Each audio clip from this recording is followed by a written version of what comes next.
आज हम कवर करेंगे एनसीईआरटी हिस्ट्री क्लास 8th के चैप्टर 9 के नोट्स जो आपके सभी एग्जाम के पॉइंट ऑफ व्यू से इंपॉर्टेंट रहेंगे। इस चैप्टर का शॉर्ट रिवीजन आप हमारे इंस्टाग्राम पेज स्टडीफाई से कर सकते हैं, जिसमें सभी इंपॉर्टेंट पॉइंट्स इंक्लूडेड है। So without getting any further delay हम वीडियो को स्टार्ट करते हैं। एनसीईआरटी हिस्ट्री क्लास 8th के चैप्टर 9 का नेम है महिलाएं, जाति एवं सुधार। यानी इन इजी लैंग्वेज में बताऊं तो इस चैप्टर में महिलाओं की स्थिति, बच्चों की स्थिति, जाति की स्थिति के बारे में हम जानेंगे। जब अंग्रेज भारतीयों पर रूल कर रहे थे तो उस टाइम का समाज कैसा था, फिर कुछ भारतीय लोग थे किस तरह से हमारे समाज को सुधारने के उन्होंने प्रयास किए, तो ये सब इस चैप्टर में हम जानेंगे। चैप्टर को स्टार्ट करते हैं एंड कुछ भी रटने की ज़रूरत नहीं है, हर डिफ़िकल्ट चीज़ को मैं इजीली समझा दूंगी। तो यहाँ पर दिया है, क्या आपने कभी सोचा है कि 200 साल पहले बच्चों की ज़िंदगी कैसी रही होगी। यानी जो स्टूडेंट है, जो बच्चे हैं छोटे छोटे, उनकी लाइफ कैसी थी। आजकल मध्य वर्गीय परिवारों की ज़्यादातर लड़कियां स्कूल जाती हैं और उनमें से बहुत सारी लड़कों के साथ पढ़ती है। यानी अभी का जो टाइम पीरियड है उसमें गर्ल्स बॉयज़ सब साथ में पढ़ते हैं, ज़्यादातर गर्ल्स भी स्कूल जाती हैं, पर पहले ऐसा नहीं होता था। बड़ी होने पर उनमें बहुत सारी लड़कियां कॉलेज और विश्वविद्यालय में जाती हैं और विभिन्न प्रकार की नौकरियां करती हैं। यानी आज हमारा जो भी कल्चर है वो बहुत आगे बढ़ रहा है। कानूनन शादी के लिए उनका बालिग होना ज़रूरी है और कानून के अनुसार वे किसी भी जाति व समुदाय के व्यक्ति से शादी कर सकती है। यानी अभी काफ़ी कल्चर चेंज हो चुका है, पहले ऐसा नहीं होता था। यहाँ तक कि विधवाएं भी दोबारा शादी कर सकती हैं। पुरुषों की तरह सभी महिलाएं वोट डाल सकती हैं और चुनाव लड़ सकती हैं। बेशक सभी महिलाएं इन अधिकारों का उपभोग नहीं कर पाती। यानी पहले के टाइम में ना तो विधवा शादी कर सकती थी, उसको अपने पति के साथ में ही चलना पड़ता था, और किस तरीके से वो मतदान देने का अधिकार नहीं था उनको। तो पहले किस तरीके से हमारा जो भी सोसाइटी थी वो पूरी चेंज थी और अभी की सोसाइटी पूरी चेंज है। तो ये एकदम से चेंज नहीं हुए, ये जितने भी चेंजेस हुए वो काफ़ी धीरे धीरे हुए, और इसी के ऊपर ये चैप्टर है हमारा कि ये चेंजेस हुए कैसे। ठीक है, आगे दिया है गरीबों को शिक्षा के मौके मुश्किल से मिलते हैं, कम मिलते हैं या नहीं मिल पाते हैं।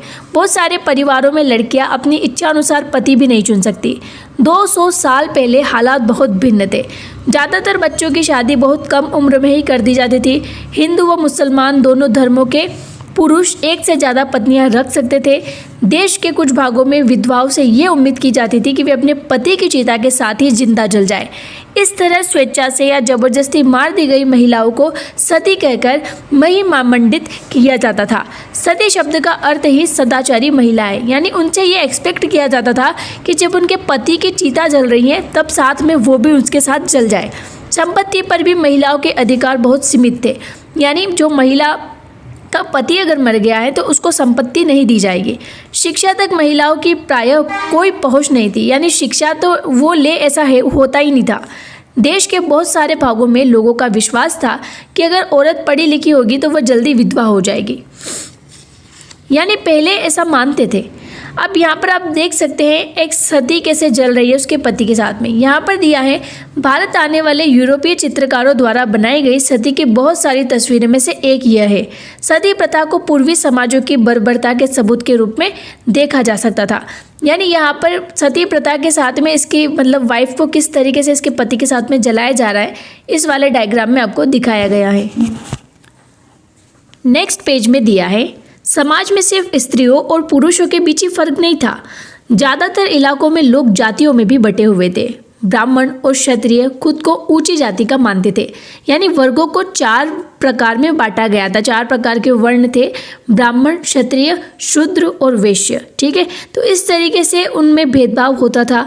जो शूद्र वगैरह थे नीची जाति के, उनके साथ बहुत ही डिस्क्रिमिनेशन किया जाता था। इसके बाद व्यापार और महाजनी आदि से जुड़ी जातियां का स्थान आता था।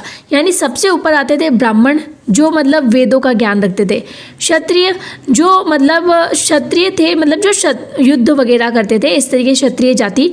और फिर आते थे वैश्य, जो महाजन वगैरह होते हैं, जो व्यापारी होते हैं। फिर आते थे शूद्र, जो झाड़ू कचरा वगैरह करते थे, जो गंदगी साफ करते थे।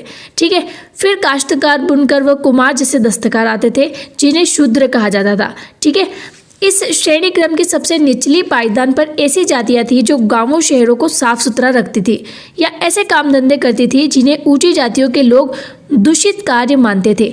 यानी इस तरीके से उनको ट्रीट किया जाता था। यानी ऐसे काम जिनकी वजह से उनकी जाति भ्रष्ट हो जाती थी। ऊंची जातियां निचले पायदान पर खड़ी इन जातियों के लोगों को अछूत मानती थी। इन लोगों को मंदिरों में प्रवेश करने, सवर्ण जातियों के इस्तेमाल वाले कुओं से पानी निकालने या ऊंची जातियों के आधिपत्य वाले घाट तालाबों पर नहाने की छूट नहीं होती थी। उन्हें निम्न दर्जे का मनुष्य माना जाता था। यानी आप देख सकते हैं सिर्फ जाति के आधार पर लोगों को किस तरीके से ट्रीट किया जाता था। आज के टाइम में चेंज हो गई है जनरेशन, पर फिर भी अगर आप गाँवों की साइड जाओगे तो ऐसा चेंजेस नहीं देखने मिलता। वहाँ पर अभी भी वही छुआछूत चलती है। जो ऊंची जाति के लोग होते हैं अभी भी उनको उतना ही करते हैं, इतना ज़्यादा नहीं होता पर फिर भी होता है। ठीक है, यहाँ पर दिया है 19वीं और 20वीं सदी के दौरान इनमें से बहुत सारे कायदे कानून और नज़रिए धीरे धीरे बदलते गए। आइए देखें कि ऐसा कैसे हुआ। यानी जितनी भी बातें हमने देखी है, बच्चों की लाइफ, एक सती की लाइफ, एक नीची जाति वाले इंसान की लाइफ, ये सब कैसे चेंज होती हैं, इस चैप्टर में हम स्टेप बाय स्टेप सारी चीज़ों को जानेंगे। चलिए देखते हैं परिवर्तन की दिशा में उठते कदम, यानी चेंजेस जो हुए हैं उसकी तरफ कौन से कदम उठे, चलिए जानते हैं। दिया है 19वीं सदी की शुरुआत से ही हमें सामाजिक रीति रिवाजों और मूल्य मान्यताओं से संबंधित बहस मुबाहिसे और चर्चाओं का स्वरूप बदलता दिखाई देता है। इसकी एक अहम वजह थी संसार के नए तरीके विकसित हो रहे थे। यानी किस तरीके से समाचार सामने आ रहे थे, नई नई पत्रिकाएं छप रही थी जिसके जरिए आम जनता अपनी बात उस पत्रिका में रख सकती थी। पहली बार किताबें, अखबार, पत्रिकाएं, पर्चे और पुस्तिकाएं छप रही थी। ये चीज़ें न केवल पुराने साधनों के मुकाबले सस्ती थी, बल्कि उनकी पांडुलिपियों के मुकाबले ज़्यादा लोगों में पहुँच भी जाती थी, जिनके बारे में आप अध्याय 7 में पढ़ चुके हैं। लिहाजा आम लोग भी उन चीज़ों को पढ़ सकते थे, उनमें बहुत सारे अपनी भाषाओं में लिख सकते थे और अपने विचार व्यक्त कर सकते थे। यानी जिसको अगर कोई समस्याएं या अगर कोई एक आंदोलन क्रांति है, जैसे कि कोई समाज सुधारक है, ठीक है, वो समाज को किस तरीके से देखता है वो अपनी पत्रिका में उस आर्टिकल को लिख सकता था। ठीक है, नए शहरों में तमाम तरह के सामाजिक, राजनीतिक, आर्थिक और धार्मिक मुद्दों पर पुरुषों के बीच चर्चा होती रहती थी। ये चर्चाएं आम जनता तक पहुंच सकती थी और सामाजिक परिवर्तन के आंदोलन से जुड़ी होती थी। इस तरह की बहसें अक्सर भारतीय सुधारकों और सुधार संगठनों की तरफ से शुरू होती थी। अभी जैसा मैंने आपको ऊपर बताया, जो भारतीय सुधारक थे, जो समाज सुधारक थे, वो ये बातें लिखते थे। जो सुधार संगठन होते थे, जो समाज को सुधारना चाहते थे, उनके द्वारा ये बातें लिखी जाती थी। अब भारतीय सुधारक कौन थे पहले के टाइम में, यहाँ पर आप नाम देखोगे राजा राम मोहन राय का। टाइम पीरियड इनका बता रखा है 1772 से 1833। इसी तरह के एक सुधारक थे। उन्होंने कलकत्ता में ब्रह्मो सभा के नाम से एक सुधारवादी संगठन बनाया। ब्रह्म सभा की मतलब शुरुआत किसने की, यहाँ पर आप देख सकते हैं राजा राम मोहन राय ने, जिसे बाद में ब्रह्मो समाज के नाम से जाना गया। राम मोहन राय जैसे लोगों को सुधारक इसलिए कहा जाता है क्योंकि वे मानते थे कि समाज में परिवर्तन लाना और अन्यायपूर्ण तौर तरीकों से छुटकारा पाना जरूरी है। उनका विचार था कि इस तरह के परिवर्तन लाने के लिए लोगों को इस बात के लिए प्रेरित किया जाना चाहिए कि वे पुराने व्यवहार को छोड़कर जीवन का नया ढंग अपनाने के लिए तैयार हो। यानी वो समाज में ऐसा चाहते थे कि वो अंग्रेजों के गुलाम बनकर नहीं रहे। खुद की कुछ आपकी एक आइडेंटिटी होनी चाहिए, आपको पता होने चाहिए कि आपके राइट्स क्या हैं। आप मतलब किसी गलत इंसान के अंडर में हो, उसी के हिसाब से जी रहे हो, तो ऐसा नहीं चलना चाहिए। नेक्स्ट पेज मूव करते हैं। यहाँ पर दिया है राजा राम मोहन राय देश में पश्चिमी शिक्षा का प्रसार करने और महिलाओं के लिए ज़्यादा स्वतंत्रता व समानता के पक्षधर में थे। नोट कर सकते हैं इस बात को। राजा राम मोहन राय जो थे वो एक तो पश्चिमी शिक्षा का प्रचार करना चाहते थे और महिलाओं के फेवर में थे। उन्होंने इस बारे में लिखा है कि किस तरह महिलाओं को जबरन घरेलू कामों से बांधकर रखा जाता था। उनकी दुनिया घर और रसोई तक ही सीमित कर जाती थी और उन्हें बाहर जाकर पढ़ने लिखने की इजाज़त नहीं दी जाती थी। यानी इस तरीके से महिलाओं को ट्रीट किया जाता था। विधवाओं की ज़िंदगी में बदलाव लाने की कोशिश। अब जो विधवा होती है, जिनका पति मर जाता है, उनकी लाइफ में कैसे चेंजेस लाए गए। जैसा कि मैंने आपको बताया, पहले एक डायग्राम हमने देखा था जिसमें पत्नी को उसके पति के साथ में उसकी चिता में जलाया जाता है। तो अब यहाँ पर हम देखेंगे कि विधवाओं की लाइफ कैसे चेंज हुई। राजा राम मोहन राय इस बात से काफ़ी दुखी थे कि विधवा औरतों को अपनी ज़िंदगी में भारी कष्टों का सामना करना पड़ता है। इसी बात को ध्यान में रखते हुए उन्होंने सती प्रथा के खिलाफ मुहिम छेड़ी। सती प्रथा वही थी जिसमें मतलब ये फिक्स है कि उस पत्नी को उसके पति के साथ जलना पड़ेगा। राजा राम मोहन राय संस्कृत, फारसी तथा अन्य कई भारतीय व यूरोपीय भाषाओं के अच्छे ज्ञाता थे। यानी वो संस्कृत जानते थे, फारसी जानते थे और कई अन्य भारतीय व यूरोपीय भाषाओं का ज्ञान रखते थे। उन्होंने अपने लेखन के जरिए यह सिद्ध करने का प्रयास किया कि प्राचीन ग्रंथों में विधवाओं को जलाने की अनुमति कहीं नहीं दी गई है। यानी उन्होंने ये कहा कि जो प्राचीन ग्रंथ है हमारे, उसमें तो कहीं नहीं लिखा है कि उस औरत को उसके पति के साथ मरना पड़ेगा। ठीक है, तो उन्होंने यही कहा कि प्राचीन ग्रंथों में विधवाओं को जलाने की कोई अनुमति नहीं दी गई है। जैसा कि आपने अध्याय 7 में पढ़ा है कि 19वीं सदी के प्रारंभ तक बहुत सारे अंग्रेज अफसर भी भारतीय परंपराओं और रीति रिवाजों की आलोचना करने लगे थे। उस वाले चैप्टर में हमने क्या देखा था कि अंग्रेज भारतीयों को असभ्य मानते थे कि तुम्हारा जो कल्चर है, तुम्हारा जो लोग है, तुम तो देशी लोग हो और तुम्हारे अंदर कोई ढंग नहीं है। ठीक है, ना रहने के, ना बोलने के, ना तुम्हारे रीति रिवाज सही है। तो इस तरीके से वो हिंदुओं को बोलते थे, हम भारतीयों को बोलते थे। वे राम मोहन राय के विचारों को सही मानते थे क्योंकि उनकी एक विद्वान व्यक्ति के रूप में प्रतिष्ठा थी। यानी अंग्रेज बाकी किसी से सहमत हो या नहीं हो, राजा राम मोहन राय से सहमत थे क्योंकि इनका सोच थोड़ी अलग थी। इनका सोच ऐसा था, मतलब इनकी सोच ऐसी थी कि ये इस सती प्रथा के खिलाफ थे। इनको थोड़ा लगता था कि हाँ, जो समाज में हो रहा है वो एक तरीके से सही नहीं है। फलस्वरूप 1829 में सती प्रथा पर पाबंदी लगा दी। नोट कर लेना, मोस्ट इम्पोर्टेंट है। सती प्रथा पर पाबंदी लगाई गई 1829 में। किसके द्वारा? राजा राम मोहन राय के द्वारा। और ब्रह्म समाज की भी स्थापना किसके द्वारा की गई? राजा राम मोहन राय के द्वारा। नेक्स्ट पैराग्राफ में दिया है, राजा राममोहन राय ने इस अभियान के लिए जो रणनीति अपनाई उसे बाद के सुधारकों ने भी अपनाया। जब भी वे किसी हानिकारक प्रथा को चुनौती देना चाहते थे तो अक्सर प्राचीन धार्मिक ग्रंथ से ऐसे श्लोक या वाक्य ढूंढने का प्रयास करते थे जो उनकी सोच का समर्थन करते हो। यानी यहाँ पर आप एक प्लस पॉइंट देख सकते हो कि राजा राममोहन राय क्या करते थे, अगर वहाँ के स्थानीय लोगों को समझाना है कोई भी बात तो वो जो प्राचीन ग्रंथ थे उनके उसी में से कोई बात उठाते थे कि हाँ, तुम्हारे प्राचीन ग्रंथों में ऐसा ही लिखा है और वही मैं करने का प्रयास कर रहा हूँ। ठीक है, तो इससे क्या होता, वो लोग भड़कते भी नहीं थे और वो आसानी से प्राचीन ग्रंथों पर उनके ग्रंथों पर तो विश्वास करते थे, उनके भगवान पर विश्वास करते थे। इससे वो इजीली उस बात को समझ जाते थे। इसके बाद वे दलील देते थे कि संबंधित वर्तमान रीति रिवाज प्रारंभिक परंपरा के खिलाफ है। यानी अभी जो परंपरा आपने चला रखी है, पहले की परंपरा ऐसी नहीं थी।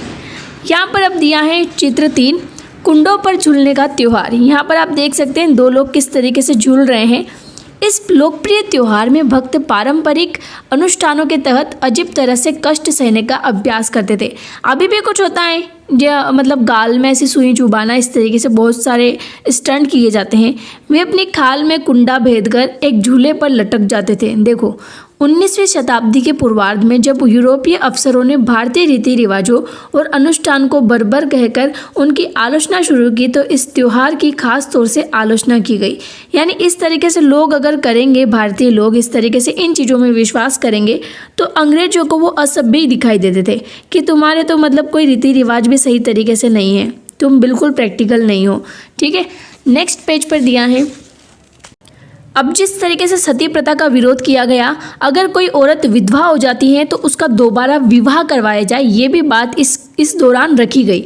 देखो, उदाहरण के लिए प्रसिद्ध सुधारक थे ईश्वर चंद्र विद्यासागर ने भी विधवा विवाह के पक्ष में प्राचीन ग्रंथों का ही हवाला दिया। यानी उन्होंने कहा कि प्राचीन ग्रंथ जो है हमारे, उसमें भी विधवा विवाह होता था। अंग्रेज सरकार ने उनका यह सुझाव मान लिया और 1856 में विधवा विवाह के पक्ष में एक कानून पारित कर दिया। यानी अब 1856 से विधवा, एक औरत जो विधवा है वो विवाह कर सकती हैं। जो विधवाओं के विवाह का विरोध करते थे उन्होंने विद्यासागर का भी विरोध किया, यहाँ तक कि उनका बहिष्कार कर दिया। ठीक है, बहुत सारे विधवा विवाह के मतलब बिल्कुल अपोजिट थे कि ये चीज़ नहीं होनी चाहिए। 19वीं सदी के उत्तरार्ध तक विधवा विवाह के पक्ष में चलाया जा रहा आंदोलन देश के अन्य भागों में भी फैल गया था। मद्रास प्रेसिडेंसी, 3 प्रेसिडेंसी थी अंग्रेजों की, बम्बई, मद्रास और कोलकाता। तो यहाँ पर यही दिया है कि मद्रास प्रेसिडेंसी के तेलुगु भाषी इलाकों में वीरशैलिगम पंतुलू ने विधवा विवाह के समर्थन में एक संगठन बनाया। लगभग उसी समय बंगाल में युवा बुद्धिजीवियों और सुधारकों ने भी विधवा विवाह के प्रचार प्रसार का संकल्प लिया। यानी बहुत सारे इसके खिलाफ भी थे और बहुत सारे इसके फेवर यानी इसके मतलब समर्थन में थे। उत्तर में आर्य समाज की स्थापना करने वाले स्वामी दयानंद सरस्वती ने भी विधवा विवाह का समर्थन किया। एक और चीज़ नोट कर लेना, उत्तर में आर्य समाज की स्थापना किसने करी? स्वामी दयानंद सरस्वती ने, और इन्होंने भी विधवा विवाह का समर्थन किया था। तो यहाँ पर एक छोटा छोटा मैंने एक पॉइंट लिखे हैं, कुछ आप जिसको नोट कर सकते हैं इन चीज़ों को। राजा राम मोहन राय ने ब्रह्म समाज की स्थापना करी, दयानंद सरस्वती ने आर्य समाज की, विधवा विवाह ईश्वरचंद विद्यासागर ने करी। अब आगे आप और पढ़ोगे ज्योतिबा फुले वगैरह के, तो जब आप पढ़ोगे मैं आपको बता दूंगी। देखो दयानंद सरस्वती ने यहाँ पर इनकी इमेज दी है। कौन है दयानंद सरस्वती? ये है, स्वामी विवेकानंद जैसे दिख रहे हैं। और यहाँ पर दिया है दयानंद सरस्वती ने 1875 में 75 में आर्य समाज की स्थापना की। आर्य समाज ने हिंदू धर्म को सुधारने का प्रयास किया। इसके बावजूद विवाह करने वाली महिलाओं की संख्या काफ़ी कम थी। विवाह करने वाली विधवाओं को समाज में आसानी से स्वीकार नहीं किया जाता था। यानी जो भी विधवा होती थी औरतें, वो अगर वापस से शादी करेगी तो उनको कास्ट में सही से एक्सेप्ट नहीं किया जाएगा। इस तरह रूढ़िवादी तबके इस नए कानून का विरोध कर रहे थे। यानी लोगों की सोच कितनी लिमिटेड थी आप यहाँ पर देख सकते हैं। Now move to next page, जिस पे दिया है लड़कियां स्कूल जाने लगी। अब जिस तरीके से सती प्रथा बंद हुई, जिस तरीके से विधवा विवाह हुए, और उसी तरीके से जो स्कूल नहीं जाती थी लड़कियां वो भी स्कूल जाने लगी। बहुत सारे सुधारकों को लगता था कि महिलाओं की दशा सुधारने के लिए लड़कियों को शिक्षित करना ज़रूरी है। कलकत्ता में, विद्यासागर और बम्बई में बहुत सारे अन्य सुधारकों ने लड़कियों के लिए स्कूल खोले। 19वीं सदी के मध्य में जब इस तरह के प्रारंभिक स्कूल खुले तो बहुत सारे लोग उनसे डरते थे। लोगों को भय था कि स्कूल वाले लड़कियों को घर से निकाल ले जाएंगे और उन्हें घरेलू कामकाज नहीं करने देंगे। यानी इस तरीके से लोग डर रहे थे। स्कूल जाने के लिए लड़कियों को सार्वजनिक स्थानों से गुजरकर जाना पड़ता था। बहुत सारे लोगों को लगता था कि इससे लड़कियां बिगड़ जाएगी। उनकी मान्यता थी कि लड़कियों को सार्वजनिक स्थानों से दूर रहना चाहिए।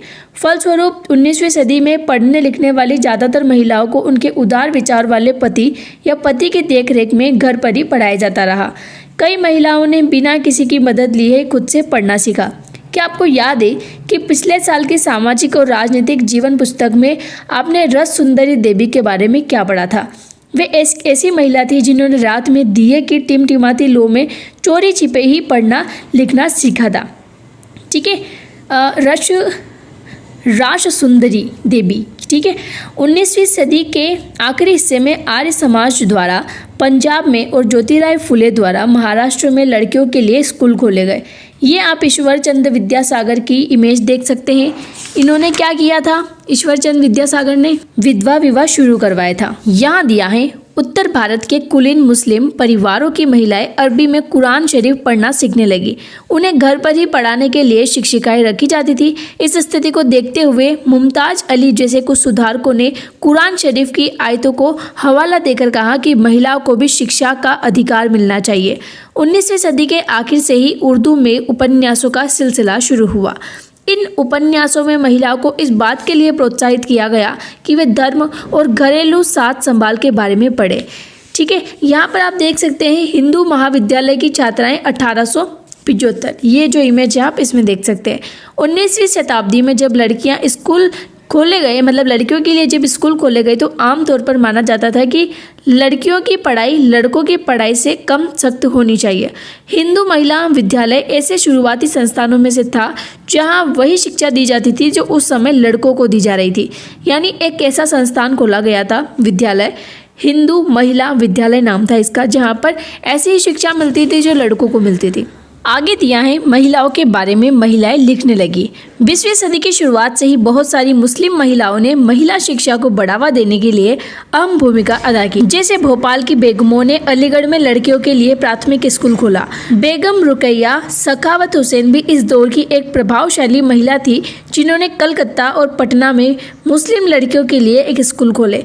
मतलब आप यहाँ पर देख सकते हैं, जो छोटे छोटे नाम है कभी आपसे पूछ लिए जाए तो फिर आपको याद होना चाहिए कि इन्होंने क्या किया था। वह रूढ़िवादी विचारों की कटु आलोचक थी और उनका मानना था कि प्रत्येक धर्म के धार्मिक नेताओं ने औरतों को निचले दर्जे में रखा है। यानी सामान्य सी बात है, जिस तरीके से औरतों को हर बारी दबाया जाता है, तो उनका ये कहना था कि जो धार्मिक नेता है उन्होंने औरतों को हमेशा एक निचला दर्जा दिया है।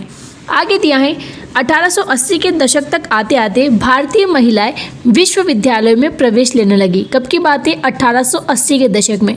अभी चल रहा है अपना 2024 और नेक्स्ट जल्दी ही लगने वाला है 2025। तो 1880 के दशक की बात हो रही है। उसमें से कुछ चिकित्सक और कुछ शिक्षिका बन गई। बहुत सारी महिलाएं लिखने लगी और उन्होंने समाज में महिला की स्थिति पर अपने आलोचनात्मक विचार प्रकाशित किए। टॉपिक ही था इस वाले का महिलाओं के बारे में लिखने लगी। तो यहाँ पर जो महिलाएं पढ़ लिख गई थी वो महिलाओं की स्थिति के बारे में लिख रही थी। पूना में घर पर ही रहकर शिक्षा प्राप्त करने वाली ताराबाई शिंदे ने स्त्री पुरुष तुलना नाम एक किताब लिखी, यानी उस नाम की एक किताब लिखी और जिसे प्रकाशित करवाया। इसमें था जिसमें पुरुषों और महिलाओं के बीच मौजूद सामाजिक फर्कों की आलोचना की गई थी। फिर दिया है संस्कृत की महान विद्वान पंडिता रमाबाई का मानना था, यहाँ पर आप इमेज देख सकते हैं इनका। रमाबाई का मानना था कि हिंदू धर्म महिलाओं का दमन करता है। उन्होंने ऊंची जातियों की हिंदू महिलाओं की दुर्दशा पर एक किताब भी लिखी। उन्होंने पूना में एक विधवा गृह की स्थापना की जहां ससुराल वालों के हाथों अत्याचार झेल रही महिलाओं को पनाह दी जाए, यानी वहां पर उनको संभाला जाए। वहां महिलाओं को ऐसी चीज़ सिखाई जाती थी जिसके सहारे वे अपनी रोजी रोटी चला सके।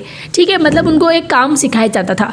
फिर दिया है जाहिर है कि इन सब बातों से रूढ़िवादी खेमे के लोग काफ़ी आग बबूला हुए, यानी अगर कुछ चेंजेस आएंगे जिनकी सोच ही रूढ़िवादी होती है, इससे वो लोग भड़क जाते थे। उदाहरण के लिए बहुत सारे हिंदू राष्ट्रवादियों को लगने लगा था कि हिंदू महिलाएं पश्चिमी तौर तरीके अपना रही हैं, जिससे हिंदू संस्कृति भ्रष्ट होगी और पारिवारिक संसार नष्ट हो जाएगा। रूढ़िवादी मुसलमान भी इन बदलावों के नतीजों को लेकर चिंतित थे। यानी पुरुष 2-3 पत्नी रख रहे थे वो सही है, पर अगर कोई विधवा शादी कर लेगी तो वो चीज़ गलत है। जैसा कि आप देख सकते हैं कि 19वीं सदी के आखिरी तक खुद महिलाएं भी सुधारों के लिए बढ़ चढ़कर प्रयास करने लगी। यानी महिला को चाहने लगी कि हमारी स्थिति को सुधारना चाहिए, हम इतने प्रताड़ित नहीं हो सकते। उन्होंने किताबें लिखी, पत्रिकाएं लिखी, स्कूल और प्रशिक्षण केंद्र खोले तथा महिलाओं को संगठित किया। 20वीं सदी की शुरुआत से वे महिलाओं को मताधिकार यानी मत देने का जो अधिकार होती है, बेहतर स्वास्थ्य सुविधाएं और शिक्षा के अधिकार के बारे में कानून बनवाने के लिए राजनीतिक दबाव समूह बनाने लगी। उनमें से कुछ महिलाओं ने 1920 के दशक के बाद विभिन्न प्रकार के राष्ट्रवादी और समाजवादी आंदोलन में हिस्सा भी लिया। देखो 1920 की बात हो रही है और प्रवेश कब लिया था विश्वविद्यालय में? 1880 में। यानी चेंज सिर्फ एक टाइम की बात नहीं हो रही कि उसी टाइम में, सिर्फ 1880 के बाद में सीधा 1920 की बात कर दी है कि तब मतलब औरतों ने आंदोलन में पार्टिसिपेट करना स्टार्ट किया। 20वीं शताब्दी में जवाहरलाल नेहरू और सुभाष चंद्र बोस जैसे नेताओं ने महिलाओं के लिए और अधिक स्वतंत्रता और समानता की मांगों का समर्थन किया। राष्ट्रीय नेताओं ने आश्वासन दिया कि स्वतंत्रता मिलने पर सभी पुरुष व महिलाओं को वोट डालने का अधिकार दे दिया जाएगा, परंतु उनका आह्वान था कि जब तक स्वतंत्रता नहीं मिल जाती तब तक महिलाओं को अंग्रेजी राज विरोधी संघर्ष में ही जोर लगाना चाहिए। यानी अभी जो हम पर अंग्रेज रूल कर रहे हैं, इसी में आप अपनी स्वतंत्रता के लिए या आप आगे बढ़ने के लिए कुछ आंदोलन करो या जोर लगाओ। देखो इधर ही ऊपर की तरफ एक लिखा है, जब औरत का पति मर जाता है। एक आपको मतलब बुक की एक लाइन देखेगी यहाँ पर, मतलब क्या लिखा है। अपनी पुस्तक स्त्री पुरुष तुलना में ताराबाई शिंदे ने क्या लिखा था, चलिए जानो। क्या औरत को अपनी ज़िंदगी उतनी प्यारी नहीं होती जितनी कि तुम्हें तुम्हारी ज़िंदगी प्यारी है?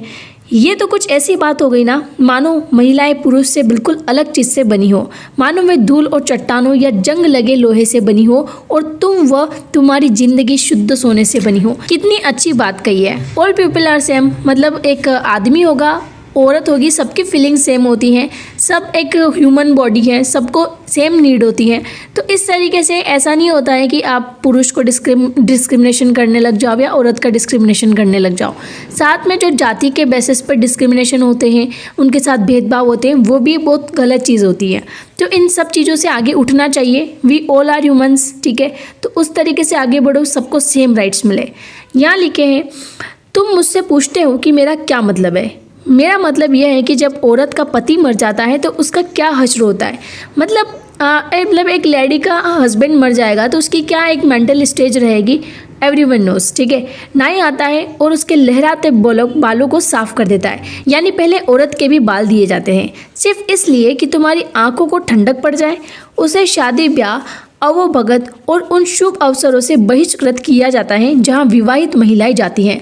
यानी पहले तो और ज़्यादा होता था, जहां पर भी नई शादियां होती थी या जहां पर भी महिलाएं जाती थी जो मतलब शादीशुदा होती थी, उनके आसपास विधवा को नहीं भटकने नहीं दिया जाता था। ऐसा माना जाता था कि ये भी इसकी छाया इसके ऊपर पड़ेगी तो इसके साथ भी कुछ बुरा होगा। और भला इन पाबंदियों की वजह क्या है? क्योंकि उसका पति मर चुका है, वह अभागी दुर्भाग्य उसके माथे पर खुदा हुआ है, उसका चेहरा देखा नहीं जाता, यह अशुभ होता है। मतलब उसका चेहरा देखना भी अशुभ माना जाता है। तो ये ताराबाई शिंदे जो उनकी बुक थी स्त्री पुरुष तुलना, उसमें ये बातें लिखी गई थी। अब नेक्स्ट पेज पर दिया है बाल विवाह के विरुद्ध कानून, यानी बाल विवाह को रोकने के लिए भी कानून पारित किया गया। आप देख सकते हैं जो भी चीज़ें पहले बुरी हो रही थी वो धीरे धीरे करके चेंजेस समाज में किए गए। अब यहाँ पर दिया है महिला संगठनों के विकास तथा इन मुद्दे पर हो रहे लेखन की वजह से सुधारों के पक्ष में आवाज़ और मजबूत हुई। लोग बाल विवाह जैसे स्थापित परंपराओं को चुनौती देने लगे। यानी पहले क्या होते थे, जो बच्चे होते थे छोटे छोटे उनकी शादी करा दी जाती थी, फिर बाद में वो बड़े हो गए कैसे भी निकले कुछ भी हो, इससे उनको कोई मतलब नहीं। पहले से प्रथा थी कि वो जब बच्चे होते तो उनका रिश्ता शादी कर दिया जाता था, उनको फेरे लगवाने होते तो कोई उनको उठा के उनके फेरे लगवा दिए जाते थे। इस तरीके से अगर आपके पेरेंट्स हो तो उनको पूछना कि पहले कैसे शादियाँ होती थी। आप में से कोई ऐसे होंगे जिनके पेरेंट्स की शादी भी इसी तरीके से हुई होगी, ठीक है।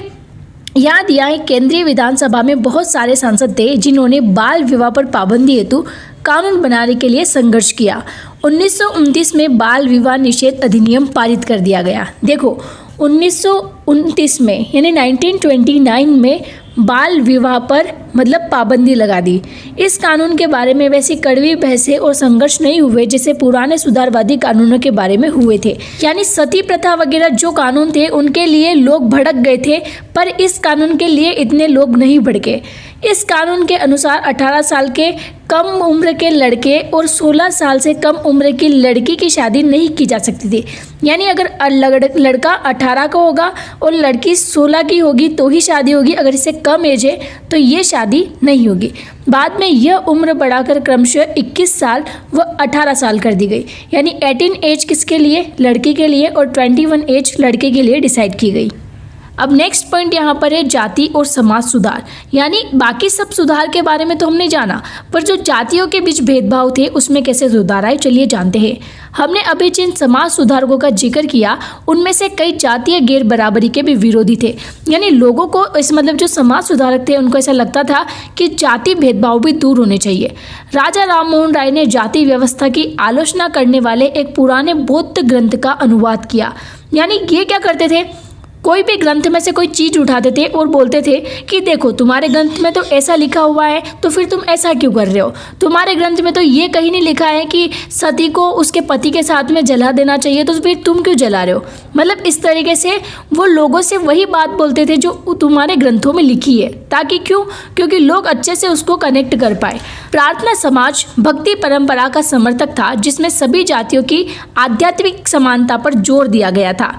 जाति उन्मूलन के लिए काम करने के लिए बंबई में 1840 में परमहंस मंडली का गठन किया गया। काहे के जाति सुधार करने के लिए एक परमहंस मंडली का आयोजन किया गया। इन सुधारकों और सुधार संगठनों के सदस्यों में से बहुत सारे ऊंची जातियों के लोग थे। मतलब आप देख सकते हैं उस टाइम ऐसा नहीं है कि सब जाति प्रथा को ही अपनाते थे। इस संगठन में ऐसे भी लोग थे जो ऊंची जाति के थे, मतलब वो भी चाहते थे कि नीचे लोगों के साथ ऐसा व्यवहार नहीं किया जाना चाहिए। इन सुधारकों और सुधार संगठनों के सदस्य में बहुत सारे ऊंची जातियों के लोग थे, ये मैंने आपको बताया। गुप्त बैठकों में ये सुधारक भोजन और स्पर्श जैसे मामलों में जातीय कायदे कानूनों का उल्लंघन करते थे, जिससे अपने जीवन में भी जातीय पूर्वाग्रह और बंधनों से निजात पा सके। कई ऐसे लोग भी थे जो जाति आधारित समाज व्यवस्था में होने वाले अन्याय के विरुद्ध थे। 19वीं सदी में ईसाई प्रचारक आदिवासी समुदाय और निचली जातियों के बच्चों के लिए स्कूल खोलने लगे थे। यानी जो ईसाई प्रचारक थे उन्होंने क्या किया, जो आदिवासी समूह थे और जो निचली जाति के लोग थे उनके लिए स्कूल खोले।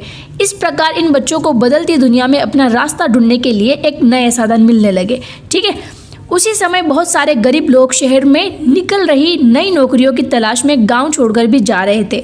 यानी शहरों में नई नौकरियां उनको मिल रही थी, इसलिए वो अपने गांव को छोड़कर नौकरी की तलाश में जा रहे थे। नए कारखानों और नगर पालिकाओं में नई नौकरियां निकल रही थी।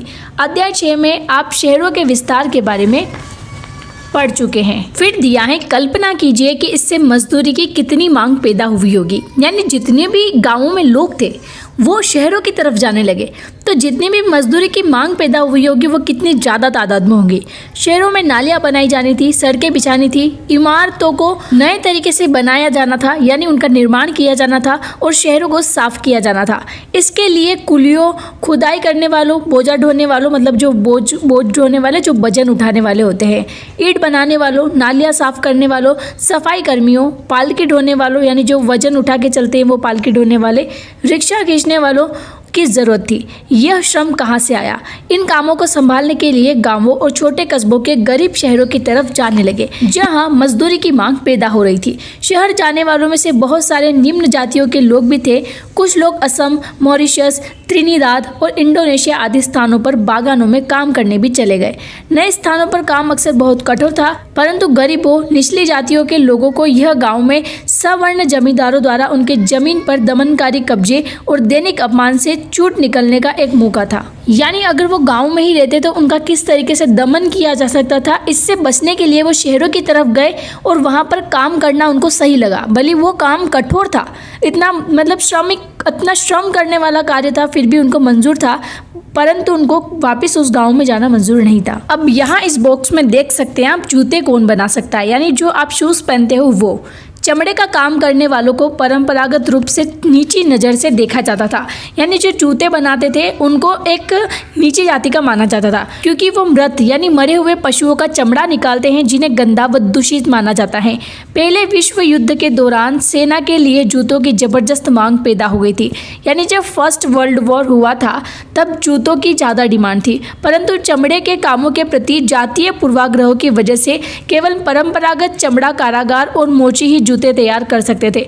यानी आपने सुना होगा, मोची जो जूते गांठते हैं और जूते बनाते हैं, उनको एक इस तरीके से देखा जाता था पहले। लिहाजा वे ज़्यादा कीमत की मांग करने लगे और उन्हें काफ़ी लाभ हुआ। यानी उन्होंने प्रथम विश्व युद्ध के दौरान किस तरीके से फ़ायदा उठाया। इस चित्र में ये लोग कौन है? तो जूते बनाते मदिगा समुदाय के लोग। 19वीं शताब्दी का चित्र है और ये समुदाय जो था वो क्या करता था? जूते बनाने का काम करता था। देखो, नोट कर सकते हो, इतनी छोटी बात आपसे पूछ लेगा ना, मदिगा समुदाय के लोग कौन थे और क्या काम करते थे, तो आपको याद भी नहीं आएगा, पर एनसीईआरटी में सब दिया है। ठीक है, यहाँ लिखा है, मौजूदा आंध्र प्रदेश में मदिगा एक महत्वपूर्ण अछूत जाति रही है। वे पशुओं के शवों को साफ करने, चमड़ा तैयार करने और जूते चप्पल सीने में माहिर थे।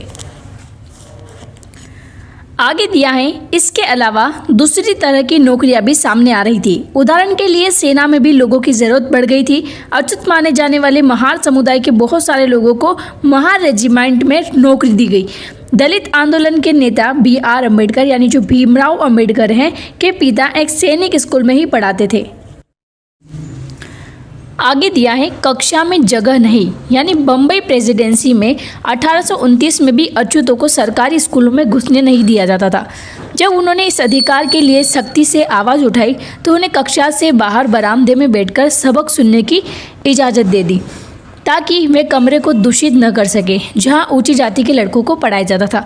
यानी इस तरीके से जातियों के बीच में भेदभाव होता था और जो भी बच्चे दूसरी जाति के थे, नीची जाति के थे, उनको उन लोगों के साथ में नहीं बैठने दिया जाता था जो ऊंची जाति के थे। यहाँ पर दिया है, गुजरात के दुबला समुदाय के लोग बाजार के लिए आम ढोकर ले जा रहे हैं। दुबला मजदूर सवर्ण जमींदारों के पास मजदूरी करते थे। वे उनके खेत संभालते थे और जमींदार के घर आंगन में तमाम छोटे बड़े काम करते थे। ठीक है, दुबला समुदाय एक और पढ़ा। आगे कौन सा समुदाय पढ़ा था हमने, याद है आपको? यहाँ पर मदिगा समुदाय था जो जूतों का काम करता था। ठीक है, अब यहाँ पर दिया है समानता और न्याय की मांग, यानी समानता या इक्वलिटी होती है और न्याय यानी मतलब जो भी न्याय होता है। यहाँ दिया है 19वीं सदी के दूसरे हिस्से तक गैर ब्राह्मण जातियों के भीतर से भी लोग जातीय भेदभाव के खिलाफ आवाज उठाने लगे। उन्होंने सामाजिक समानता और न्याय की मांग करते हुए आंदोलन शुरू कर दिए थे। मध्य भारत में सनातनी आंदोलन की शुरुआत घासीदास ने की, जिन्होंने चमड़े का काम करने वाले को संगठित किया और उनके सामाजिक स्थिति में सुधार के लिए आंदोलन छेड़ दिया। इसी लैंग्वेज में समझ आ रहा है ना, ठीक है। पूर्वी बंगाल में हरिदास ठाकुर के मतुआ पंथ ने चांडाल काश्तकारों के बीच काम किया।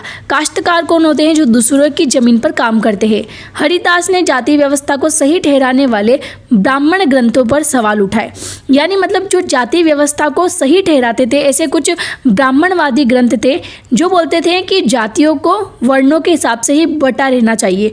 पर हरिदास ने इसके ऊपर सवाल उठाए। जिसे आज केरल कहा जाता है, वहाँ एजावा जाति के श्री नारायण गुरु ने अपने लोगों के बीच एकता का आदर्श रखा, यानी केरला में उन्होंने जातिगत भिन्नता के आधार पर लोगों के बीच भेदभाव करने का विरोध किया। उनके अनुसार सारी मानवता की एक ही जाति है, मतलब इंसान तो एक ही है ना।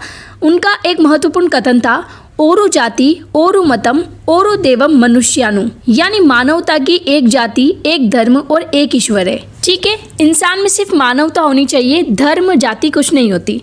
इन सभी पंथों की स्थापना ऐसे लोगों ने की थी जो गैर ब्राह्मण जातियों से थे और उनके बीच ही काम करते थे। उन्होंने उन आदतों और तौर तरीकों को बदलने का प्रयास किया जो प्रभुत्वशाली जातियों का अपमान करने के लिए उकसाती थी। उन्होंने अधीनस्थ जातियों में स्वाभिमान का भाव पैदा करने का प्रयास किया। नेक्स्ट पेज पर टर्न करते हैं। यहाँ दिया है गुलामगिरी। देखो गुलामगिरी अभी आपको पूरा पढ़ के बताती हूँ। निम्न जाति नेताओं में ज्योतिराव फुले सबसे प्रमुख नेताओं में से थे। ठीक है, 1827 में ज्योतिराव फुले ने ईसाई प्रचारकों द्वारा खोले गए स्कूलों में शिक्षा पाई थी। बड़े होने पर उन्होंने जाति आधारित समाज में फैले अन्याय के बारे में अपने विचार व्यक्त किए। यानी उन्होंने शिक्षा कहाँ से ली? ईसाई प्रचारक थे, उनके द्वारा जो स्कूल खोले गए थे उससे, और जो भी जाति भेदभाव थे उनके बारे में उन्होंने लिखा। उन्होंने ब्राह्मणों के इस दावे पर खुलकर हमला बोला कि आर्य होने के कारण वे औरों से श्रेष्ठ हैं। फुले का तर्क था कि आर्य विदेशी थे जो उपमहाद्वीप के बाहर से आए थे और उन्होंने इस मिट्टी के असली वारिसों आर्यों के आने से पहले यहाँ रह रहे मूल निवासियों को हराकर उन्हें गुलाम बना लिया था। जब आर्यों ने अपना प्रभुत्व स्थापित कर लिया तो वे पराजित जनता को नीच निम्न जाति वाला मानने लगे। फुले के अनुसार ऊंची जातियों का उनकी जमीन और सत्ता पर कोई अधिकार नहीं है। यह धरती यहाँ के देशी लोगों की कथित निम्न जाति के लोगों की है। यानी ये इनके थॉट्स थे। फुले ने दावा किया कि आर्यों के शासन से पहले यहाँ स्वर्ण युग था। तब योद्धा किसान जमीन जोतते थे और मराठा देहात पर न्याय संगत और निष्पक्ष तरीके से शासन करते थे। उन्होंने सुझाव दिया कि शूद्रों यानी जो श्रमिक जाति होती है और अति शूद्रों यानी जो अछूत होते हैं, जो साफ सफाई करते हैं, जो नालियाँ वगैरह साफ करते हैं, कुछ जातीय भेदभाव खत्म करने के लिए संगठित होना चाहिए। फुले द्वारा स्थापित किए गए सत्य शोधक समाज नामक संगठन ने जातीय समानता के समर्थन में मुहिम चलाई, यानी मुहिम यानी मतलब एक संगठन चलाया उन्होंने।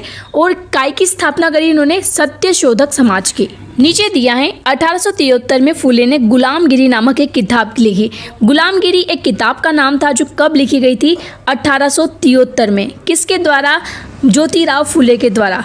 इससे लगभग 10 साल पहले अमेरिकी गृह युद्ध हो चुका था, जिसके फलस्वरूप अमेरिका में दास प्रथा खत्म कर दी गई थी।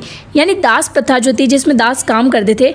फुले ने अपनी पुस्तक उन सभी अमेरिकियों को समर्पित की जिन्होंने गुलामों को मुक्ति दिलाने के लिए संघर्ष किया। नेक्स्ट पेज पर देखते हैं। यहाँ लिखा है हम भी इंसान हैं। 1927 में अंबेडकर ने कहा था, अब हम सिर्फ ये साबित करने के लिए तालाब पर जाना चाहते हैं कि औरों की तरह हम भी इंसान हैं। हिंदू समाज के दो मुख्य सिद्धांतों समानता और जातिवाद की समाप्ति पर पुनर्गठन किया जाना चाहिए। यानी अंबेडकर का बस ये मानना था कि जाति वगैरह कुछ नहीं है, सभी लोग इंसान हैं। किसी भी इंसान को इस तरीके से ट्रीट नहीं किया जाना चाहिए। अब इस पैरे में दिया है इस तरह उन्होंने भारत की निम्न जातियों और अमेरिका के काले गुलामों की दुर्दशा को एक दूसरे से जोड़ दिया। जैसा कि इस उदाहरण से पता चलता है कि फुले ने जाति व्यवस्था की अपनी आलोचना को सभी प्रकार की गैर बराबरी से जोड़ दिया था। वह उच्च जाति महिलाओं की दुर्दशा, मजदूरों की मुसीबतें और निम्न जातियों के अपमानपूर्ण हालातों के बारे में गहरे तौर पर चिंतित थे। यानी निम्न जातीय लोगों के साथ में जिस तरीके से अपमान उनका किया जाता था उसके बारे में वो चिंता करते थे। जाति सुधार का यह आंदोलन 20वीं सदी में भी पश्चिम भारत में B.R. अम्बेडकर, जो डॉक्टर B.R. अम्बेडकर भीमराव अम्बेडकर थे, और दक्षिण में E.V. रामास्वामी नायकर जैसे महान दलित नेताओं के नेतृत्व में चलता रहा। यहाँ दिया है मंदिरों में कौन जा सकता था, यानी मंदिरों में जाने की परमिशन किसको थी, अब यहाँ पर बताया गया है। अंबेडकर एक महार परिवार में पैदा हुए थे, यानी जो लोअर कास्ट थी उसमें। बचपन में उन्होंने इस बात को बहुत नज़दीक से देखा था कि रोजाना की जिंदगी में जातीय भेदभाव और पूर्वाग्रह क्या होता है। यानी अगर आप एक मतलब ऊंची जाति से हो तो आप ये चीज़ रिलेट नहीं कर पाओगे कि मतलब एक लोअर कास्ट के एक पर्सन के साथ किस तरीके से लोग बिहेव करते हैं। तो पहले की जो लाइफ थी डॉक्टर भीमराव अम्बेडकर की, उनको इस तरीके से ट्रीट किया गया कई जगहों पर, जिससे उनको ये चीज़ मतलब दिल पे लग गई। अब यहाँ पर दिया है, स्कूल में उन्हें कक्षा के बाहर ज़मीन पर बैठना पड़ता था। उन्हें सवर्ण बच्चों द्वारा इस्तेमाल किए जाने वाले नलकों से पानी पीने की इजाज़त नहीं थी। यानी जिस नल से ऊंची समाज का पानी पी रहा है बच्चा, उससे नीची जाति का बच्चा पानी नहीं पी सकता। स्कूल की पढ़ाई पूरी करने के बाद उन्हें उच्च अध्ययन के लिए अमेरिका जाने हेतु फेलोशिप मिल गई थी, यानी स्कॉलरशिप मिल गई थी। 1919 में भारत लौटने पर उन्होंने समकालीन समाज में उच्च जातीय सत्ता संरचना पर काफ़ी लिखा। सन 1927 में अंबेडकर ने मंदिर प्रवेश आंदोलन शुरू किया, मतलब मंदिर में प्रवेश दिया जाना चाहिए नीची जाति को, जिसमें महार जाति के लोगों ने बड़ी संख्या में हिस्सा लिया। ब्राह्मण पुजारी इस बात पर बहुत आग बबूला हुए कि दलित भी मंदिर के जलाशय का पानी इस्तेमाल कर रहे हैं। यानी वहाँ के जो पंडितों को इतनी दिक्कत थी कि जो महार लोग हैं, जो नीचे जाति के, वो वहाँ का पानी वगैरह यूज़ कर रहे हैं। 1927 से 1935 के बीच अंबेडकर ने मंदिरों में प्रवेश के लिए ऐसे 3 आंदोलन चलाए। वह पूरे देश को दिखाना चाहते थे कि समाज में जातीय पूर्वाग्रहों की जड़क, मतलब जो जकड़ है वो कितनी मजबूत है, यानी हम भी कोई कम नहीं है, उनका ऐसा मानना था। ठीक है, तो ये चीज़ तो बहुत गलत है। अगर कोई इंसान गलती करता है और उसको कोई बुरा बोलता है तो चलो ठीक है, उसको फिर भी बुरा लगेगा। पर अगर एक इंसान नीची जाति में पैदा हो गया और उसको इस तरीके से तुम गलत ट्रीट कर रहे हो तो उसको क्या मतलब बुरा, कितना बुरा लगता होगा यार, सोच के भी अजीब लगता है। तो इस तरीके से आज भी जिंदा है ये जातिवाद। आप सिटीज़ वगैरह में तो कम होने लग गया है, पर गाँवों की तरफ जाते हैं तो जो लोअर कास्ट के लोग होते हैं, जो ट्राइब्स होते हैं, उनको अभी भी ऐसे ही ट्रीट किया जाता है। उनकी ना तो कोई मतलब उनसे ना तो उनके हाथ का कोई पानी पीता है, इस तरीके से अभी भी लोग उनको ऐसे ही ट्रीट करते हैं गाँवों में। अब इधर आप साइड में देख सकते हैं मदुरै मंदिर का प्रवेश द्वार, थॉमस डेनियल द्वारा बनाया गया चित्र। मंदिर प्रवेश आंदोलन से पहले अछूतों को इस तरह के प्रवेश द्वारों के आसपास भी भटकने नहीं दिया जाता था। यानी जो नीची जाति के लोग थे वो मंदिरों में प्रवेश तो ले भी नहीं सकते थे, इसके साथ साथ जो भी गेट वगैरह होते मंदिर के, उनके पास भी उनको नहीं आने दिया जाता था। Now move to next page, जिस पर दिया है गैर ब्राह्मण आंदोलन। 20वीं सदी के प्रारंभ में गैर ब्राह्मण आंदोलन शुरू हुआ। ये प्रयास उन गैर ब्राह्मण जातियों का था जिन्हें शिक्षा, धन और प्रभाव हासिल हो चुका था। उनका तर्क था कि ब्राह्मण तो उत्तर से आए उन आर्य आक्रमणकारियों के वंशज हैं जिन्होंने यहाँ के मूल निवासियों देशी द्रविड़ नस्लों को हराकर दक्षिण भूभाग पर विजय हासिल की थी। उन्होंने सत्ता पर ब्राह्मणवादी दावे को भी चुनौती दी। पेरियार के नाम से प्रसिद्ध E.V. रामास्वामी जो नायकर जो थे, वो एक मध्यम वर्गीय परिवार में पले बढ़े। उन्होंने अपने प्रारंभिक जीवन में वे सन्यासी थे और उन्होंने संस्कृत शास्त्रों का गंभीरता से अध्ययन किया था। बाद में वे कांग्रेस के सदस्य बने, परंतु जब उन्होंने राष्ट्रवादियों द्वारा आयोजित की गई एक दावत में देखा कि वहां बैठने के लिए जातियों के हिसाब से अलग अलग इंतजाम किया हुआ है, तो उन्होंने हताश होकर पार्टी छोड़ दी। इस दावत में निम्न जातियों और उच्च जातियों के लिए अलग अलग बैठने का इंतजाम किया गया था, मतलब बैठने के लिए भी जाति वाइज उन्होंने अरेंजमेंट किया। पेरियार की समझ में आ चुका था कि अछूतों को अपने स्वाभिमान के लिए खुद लड़ना होगा। इसी बात को ध्यान में रखते हुए उन्होंने स्वाभिमान आंदोलन शुरू किया। उनका कहना था कि मूल तमिल और द्रविड़ संस्कृति के असली वाहक अछूत ही है, जिन्हें ब्राह्मणों ने अपने अधीन कर लिया। उनका मानना था कि सभी धार्मिक नेता और मुखिया सामाजिक विभाजनों और असमानता को ईश्वर प्रदत्त मानते हैं, इसलिए सामाजिक समानता के लिए सभी धर्मों से अछूतों को खुद मुक्ति पानी होगी। यानी जितने भी नेता वगैरह थे वो ये सोचते थे कि ये जो जाति भेदभाव है ये भगवान के द्वारा बनाया गया है, तो इस जाति भेदभाव को अगर दूर करना है तो नीचे जो लोअर कास्ट इस चीज़ को फेस कर रहे हैं उनको ही आवाज़ उठानी होगी। पेरियार हिंदू वेद पुराणों के कट्टर आलोचक थे, खास तौर से मनु द्वारा रचित संहिता, मतलब जो हिंदू वेद पुराण थे उनके कट्टर आलोचक थे, मतलब उसके पक्ष में नहीं थे। उसमें से खास था मनु द्वारा रचित संहिता, भगवत गीता और रामायण के वे कटु आलोचक थे। उनका कहना था कि ब्राह्मणों ने निचली जातियों पर अपनी सत्ता तथा महिलाओं पर पुरुषों का प्रभुत्व स्थापित करने के लिए इन पुस्तकों का सहारा लिया है। मतलब जो भगवत गीता रामायण आप देखोगे उसमें ऐसे मतलब सारे इंसान धर्मों के आधार पर ही बटे हुए हैं, तो उसी की सहायता से लोग क्या हैं, लोगों को ट्रीट करते हैं। ये दलीलें लोगों को सहज रास नहीं आए। निम्न जातीय नेताओं के भाषणों, मतलब जो निम्न जाति के नेता हैं उनके भाषण, विचारपूर्ण लेखन और आंदोलन से उच्च जातीय राष्ट्रवादी नेताओं के बीच कुछ आत्ममंथन और आत्मालोचन की प्रक्रिया शुरू हुई। मतलब जो नीचे जाति के नेता थे, जो ऊंची जाति के नेता थे, उनके बीच में भी टक्कर होने लगी। परंतु रूढ़िवादी हिंदू समाज ने भी उत्तर में सनातन धर्म सभाओं तथा भारत धर्म महामंडल और बंगाल में ब्राह्मण सभा जैसे संगठनों के जरिए इन रुझानों का सख्ती से विरोध किया। इन संगठनों का मकसद यही था कि इस हिंदू धर्म में जातीय ऊंच नीच को महत्व दिया जाता है और उस पर कोई आँच न आए। वे साबित करना चाहते थे कि इस बात को धार्मिक ग्रंथों में भी मान्यता मिली हुई है। यानी उनको ये लगता था कि जो जाति भेदभाव है वो सही है। औपनिवेशिक काल के बाद भी जाति के सवाल पर बहस करना और संघर्ष, मतलब ये सब कुछ चलता रहा और ये आज भी जारी है। ये यहाँ ऊपर आप ईवी रामास्वामी नायकर का चित्र देख सकते हैं, जिन्हें पेरियार भी कहा जाता था। Now move to next page. यहाँ पर लिखा है सुधारों के लिए संगठित होना। ब्रह्मो समाज के बारे में पढ़ते हैं।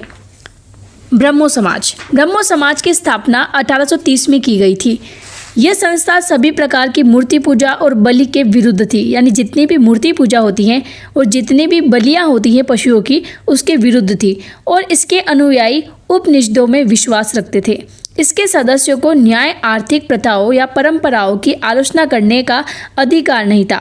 ब्रह्मो समाज ने विभिन्न धर्मों के आदर्शों, खास तौर से हिंदुत्व और ईसाई धर्म के विचारों की आलोचनात्मक व्याख्या करते हुए उनके नकारात्मक और सकारात्मक पहलुओं पर प्रकाश डाला। ठीक है, आया समझ में, इजीली लिखा है। अब दिया है डेरोजियो एवं यंग बंगाल। 1820 के दशक में Henry Louis Vivian Derozio Hindu college Calcutta में अध्यापक थे। उन्होंने अपने विद्यार्थियों को आमूल परिवर्तनकारी विचारों से अवगत कराया और उन्हें तमामदी की सत्ता पर सवाल खड़ा करने के लिए प्रोत्साहित किया। यानी मतलब कोई भी सत्ता है, तुम उस पर अपना सवाल खड़ा कर सकते हो। उनके द्वारा शुरू की गई यंग बंगाल मूवमेंट में उनके विद्यार्थियों ने परंपराओं और रीति रिवाजों पर उंगली उठाई, महिलाओं के लिए शिक्षा की मांग की और सोच व अभिव्यक्ति के स्वतंत्रता के लिए अभियान चलाया। यानी सुधार जितने भी हुए इसके बारे में बताया है। ये तो इम्पोर्टेंट नहीं है। अब आएगा रामकृष्ण मिशन और विवेकानंद, ये मोस्ट इम्पोर्टेंट है और इसमें ब्रह्म समाज भी इम्पोर्टेंट था। यहाँ दिया है रामकृष्ण मिशन का नाम स्वामी विवेकानंद के गुरु रामकृष्ण परमहंस के नाम पर रखा गया था। स्वामी विवेकानंद के गुरु कौन थे? रामकृष्ण परमहंस, और इनके नाम पर रखा गया रामकृष्ण मिशन। ठीक है, ये मिशन इनके नाम पर रखा गया। ये मिशन समाज सेवा और निस्वार्थ श्रम के जरिए मुक्ति के लक्ष्य पर जोर देता था। स्वामी विवेकानंद, जिनका टाइम पीरियड बता रखा है 1863 से 1902, जिनका मूल नाम नरेंद्र नाथ दत्त था। इनका बचपन का नाम क्या था? नरेंद्र नाथ दत्त। उन्होंने श्री रामकृष्ण की सरल शिक्षाओं को अपने प्रतिभाशाली, संतुलित, आधुनिक विचारधारा से जोड़कर संपूर्ण विश्व में प्रसारित किया। 1893 में शिकागो में विश्व धर्म संसद में उन्हें सुनने के बाद न्यूयॉर्क हेराल्ड ने विवरण दिया कि ऐसे विद्वान राष्ट्र में धर्म प्रचारकों को भेजना कितना मूर्खतापूर्ण है। वास्तव में स्वामी विवेकानंद आधुनिक समय के पहले भारतीय थे जिन्होंने विश्वव्यापी स्तर पर वेदांत दर्शन के आध्यात्मिक गौरव को पुनर्स्थापित किया, लेकिन उनका उद्देश्य केवल धर्म की व्याख्या करना नहीं था। अपने देशवासियों की निर्धनता और दुर्दशा से उन्हें अतिशय दुख हुआ। यानी जो भी अपने देशवासियों की निर्धनता है, गरीबी है और जो उनकी दशा है, उसको देखकर उन्हें दुख हुआ। उनका यह दृढ़ विश्वास था कि कोई भी सुधार तभी सफल हो सकता है जब जन समूह की दशा उन्नत हो। अतः भारत के लोगों को उन्होंने रसोई घर के धर्म की संकीर्ण चार दीवारी से बाहर निकलने और राष्ट्र की सेवा में एकजुट होने का आह्वान किया। यानी जो रसोई घर है उससे बाहर निकलो, रसोई घर के जो धर्म है उससे बाहर निकलो और समाज के बारे में सोचो, समाज के लिए लड़ो। इस आह्वान द्वारा भारतीय राष्ट्रवाद की प्राथमिक अवस्था में उन्होंने असाधारण योगदान दिया, किंतु राष्ट्रवाद के बारे में उनका भाव संकीर्ण था। उन्हें यह विश्वास था कि मानव जाति को जिन समस्या का सामना करना पड़ रहा है तब पर भी उन पर तभी काबू पाया जा सकता है जब विश्व के सभी राष्ट्र एक समान धरातल पर एक साथ आए। अतः एक सामान्य आध्यात्मिक विरासत के आधार पर उन्होंने युवाओं को एक होने का उपदेश दिया। इस उद्बोधन में वह वास्तव में नई विचारधारा के प्रतीक और भविष्य के लिए एक महान शक्ति का स्रोत बन गए। ठीक है, तो रामकृष्ण मिशन की स्थापना और विवेकानंद के बारे में हमने इसमें जाना। ठीक है, अब पढ़ते हैं प्रार्थना समाज के बारे में। 1867 में बंबई में स्थापित प्रार्थना समाज ने जातीय बंधनों को खत्म करने और बाल विवाह के उन्मूलन के लिए प्रयास किए। क्या क्या? एक तो जाति बंधन, बाल विवाह को खत्म करने के लिए इन्होंने प्रार्थना समाज, मतलब ये वाली प्रार्थना समाज का गठन किया गया। प्रार्थना समाज ने महिलाओं की शिक्षा को प्रोत्साहित किया और विधवा विवाह पर लगी पाबंदी के खिलाफ आवाज उठाई। उसकी धार्मिक बैठकों में हिंदू, बौद्ध और ईसाई ग्रंथों पर विचार विमर्श किया जाता था। ठीक है, प्रार्थना समाज क्या थी आप समझ सकते हैं, जिसमें बाल विवाह पर बात होती थी, मतलब और जातीय बंधनों को ख़त्म करने की बात होती थी, महिलाओं को शिक्षा दिलाने के लिए और बाकी ऐसे विधवा विवाह पाबंदी पर आवाज़ उठाने के लिए इस तरीके से डिस्कशन होता था। अब बात आती है वेद समाज। ठीक है, मद्रास में 1864 में वेद समाज की स्थापना हुई, नोट कर सकते हैं, है ना। वेद समाज ब्रह्मो समाज से प्रेरित था। वेद समाज ने जातीय भेदभाव को समाप्त करने और विधवा विवाह तथा महिला शिक्षा को प्रोत्साहित करने के लिए काम किया। इसके सदस्य एक ईश्वर के अस्तित्व में विश्वास रखते थे, मतलब एक ही ईश्वर था। उन्होंने रूढ़िवादी हिंदुत्व के अंधविश्वासों और अनुष्ठानों की सख्त निंदा की। यानी जो हिंदू अंधविश्वासी होते हैं, जो अनुष्ठान वगैरह करते हैं, बलि देते हैं, उनके खिलाफ इन्होंने इसमें बात रखी इस समाज के दौरान। अब बात आती है अलीगढ़ आंदोलन। सैयद अहमद खां द्वारा 1875 में अलीगढ़ में खोले गए मोहम्मद एंग्लो ओरिएंटल कॉलेज को ही बाद में अलीगढ़ मुस्लिम विश्वविद्यालय के नाम से जाना जाता है। ये कॉलेज अभी भी है। यहाँ मुसलमानों को पश्चिमी विज्ञान के साथ साथ विभिन्न विषयों की आधुनिक शिक्षा दी जाती थी। यानी जो आधुनिक शिक्षा होती है वो। अलीगढ़ आंदोलन का शैक्षणिक सुधारों के क्षेत्र में गहरा प्रभाव रहा है। Now move to next page, जिस पे दिया है सी सभा आंदोलन। सी सभा यानी सिखों से संबंधित। सिखों के सुधारवादी संगठन के रूप में सी सभाओं की स्थापना कब की गई? 1873 में, और कहाँ पर? अमृतसर से। और ये बात आपको नोट करनी है। बाद में 1879 में लाहौर में भी सी सभा का गठन किया गया। इन सभाओं ने सिख धर्म को अंधविश्वासों, जाति भेदभाव और ऐसे आचरण जिसे वे गैर सिख समझती हैं से मुक्त कराने का प्रयास किया। यानी एक तो ऐसा जाति भेदभाव को ख़त्म करना और एक जिन लोगों में अंधविश्वास है उसको दूर करना, और ऐसी जो भी चीज़ें जो गैर सिख को मतलब जो गैर सिख के अंतर्गत आती हैं उनसे मुक्ति कराने का प्रयास, इसके लिए ये सी सभा आंदोलन किया गया।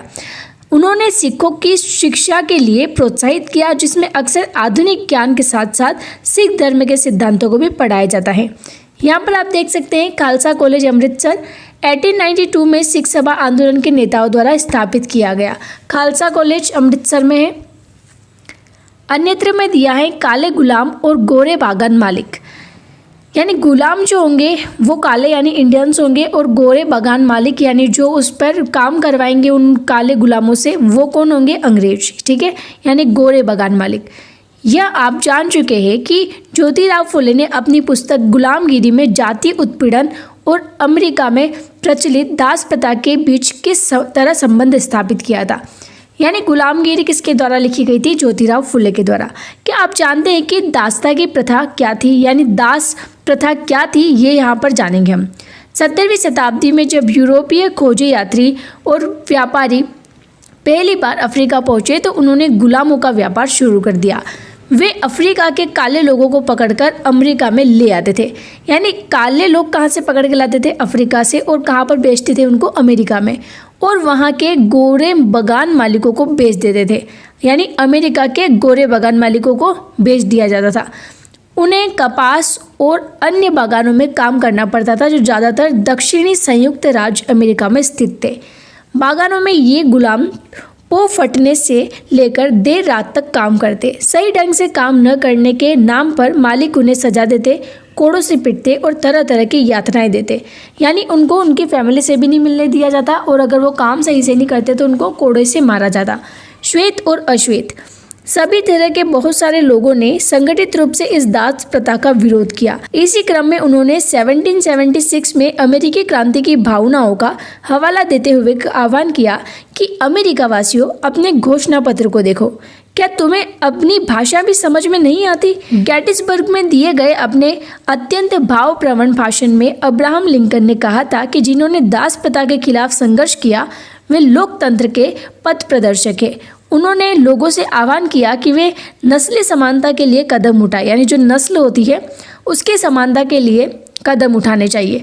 धरती से जनता के द्वारा जनता के लिए सरकार का नाश न हो। इस वाले डायग्राम में आप देख सकते हैं कि दासों की बिक्री कैसे होती थी। नीचे लिखा गया है कि यह संभावित खरीदार नीलामी में अफ्रीका से लाए गए गुलामों की जांच पड़ताल कर रहे हैं, यानी ऐसे को ढूंढते थे जो अच्छे से काम कर पाए।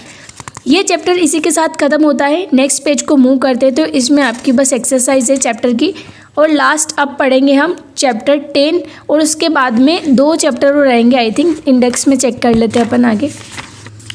इसमें सिर्फ 2 चैप्टर और बाकी रहेंगे। 10 को अपन कल परसों कंप्लीट कर लेंगे, फिर 11, 12 बचेगा। ठीक है, इसके बाद हमारी 8th भी खत्म हो जाएगी। उसके बाद में हमें कौन सा क्लास स्टार्ट करनी चाहिए ये आप कमेंट में बताएंगे। और वीडियो कैसी लगी आपको? लेक्चर हमने काफ़ी डेप्थ के साथ कवर किया है, हर एक चीज़ मैंने आपको एक्सप्लेन की है। अगर आप इन नोट्स को परचेस करना चाहते हैं तो इस टेलीग्राम यूजर नेम roxin4311 से कांटेक्ट करके इन नोट्स को परचेस कर सकते हैं। तो धन्यवाद, मिलते हैं स्टडीफाई में नए वीडियो के साथ। जय हिंद।